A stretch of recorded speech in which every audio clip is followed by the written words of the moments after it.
శ్రీమద్ శంకర భగవత్పాద విరచిత శ్రీరామ భుజంగ ప్రయాత స్తోత్రంలోని మొదటి శ్లోకాన్ని భావయుక్తంగా చూద్దాం. సబ్స్క్రైబ్ ఆచార్య శ్రీశక్తి ఛానల్.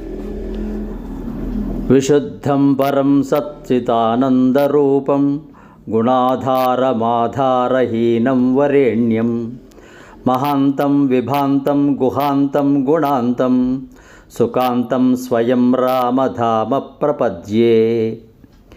నిత్యశుద్ధుడు, అన్నింటికంటే పరమమైనవాడు, సచ్చిదానంద స్వరూపుడు, సకల గుణములకు ఆధారమైనవాడు, తనకే ఆధారము లేనివాడు, అందరకు సేవింపదగినవాడు, అన్నింటికంటే గొప్పవాడై ప్రకాశించుచున్నవాడు, అజ్ఞానమును నశింపచేయువాడు, త్రిగుణాతీతుడు, సుఖమునకు పరాకాష్ఠైనవాడు అగు శ్రీరాముడను స్వయం జ్యోతి స్వరూపుని ఆశ్రయింతును అని శంకర భగవత్పాదులు శ్రీరామ భుజంగ ప్రయాత స్తోత్రంలోని మొదటి శ్లోకంలో తెలియచేస్తున్నారు. శ్లోకాన్ని మరొక్కసారి.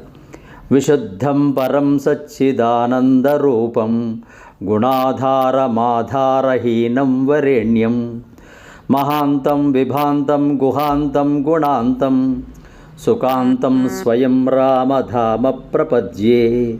సబ్స్క్రైబ్ ఆచార్య శ్రీశక్తి ఛానల్. శుభం భూయాత్. స్వస్తి.